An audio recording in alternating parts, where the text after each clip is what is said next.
ललितपुर के पास एक गांव ऐसा है जिस गांव में बीते 150 साल से कोई त्योहार नहीं मनाया गया और इस गांव में हिंदू भी रहते हैं। इसके बाद भी कोई त्योहार नहीं मनाया जाता। जानकारी के लिए बता दें कि 150 साल पहले एक दर्दनाक घटना हुई थी जिसका आज भी असर किले के अंदर दिखता है।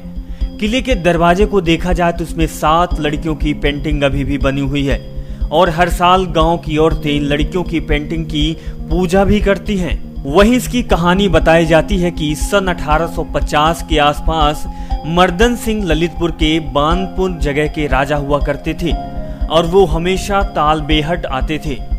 इसी कारण से राजा ने तालबेहट में एक महल बनवाया था जिस महल में उनके पिता प्रहलाद रहते थे।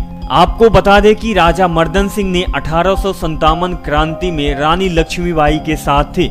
इसी कारण उनको एक योद्धा के रूप में जाना जाता है। मर्दन सिंह का नाम सम्मान के साथ लिया जाता है तो वहीं उनके पिता प्रहलाद सिंह को कलंकित आदमी की पदवी दी जाती है क्योंकि वो बुंदेलखंड को कलंकित किया है और आज तक उनका कलंक कभी खत्म नहीं हुआ है। वहीं इतिहासकार कहते हैं कि अक्षय तृतीया का दिन था और इस त्योहार पर नेग मांगने की रस्म हुआ करती थी। इसी रस्म के लिए तालबेहट राज्य की 7 लड़कियां राजा मर्दन सिंह के यहाँ पहुंची। उस समय राजा मर्दन सिंह नहीं थे, महल में केवल राजा के पिता प्रहलाद अकेले थे। प्रहलाद की नीयत लड़कियों की खूबसूरती देखकर बिगड़ गई और उन्होंने अपने हवस का शिकार 7 लड़कियों को बना लिया। लड़कियां राजा के महल में बेबस थी और कुछ कर भी नहीं सकती थी, लेकिन घटना से आहत होकर लड़कियों ने महल से कूदकर अपनी जान दे दी। जब 7 लड़कियों की एक साथ जान जाने की बात गांव को पता चली तो हाहाकार मच गया, लेकिन कोई कर भी क्या सकता था, राजा का समय हुआ करता था।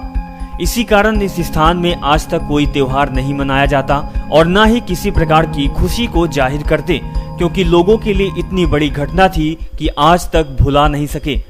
वह स्थानीय लोग कहते हैं कि उन्हीं 4 लड़कियों की आत्माएं महल में भटकती रहती है। देखा जाए तो आज के समय में ये महल खंडहर में तब्दील हो गया और कोई आता जाता भी नहीं है। रात में तो कोई आ जा भी नहीं सकता, लेकिन दिन में भी किसी की जाने की हिम्मत नहीं होती। वही स्थानीय लोग कहते हैं कि उन्हीं 7 पीड़ित लड़कियों की आत्माएं आज भी चीखती रहती है और तालबेहट फोर्ट में हमेशा सुनाई देती रहती है और इसी कारण से इस जगह में आज भी कोई त्योहार नहीं मनाया जाता।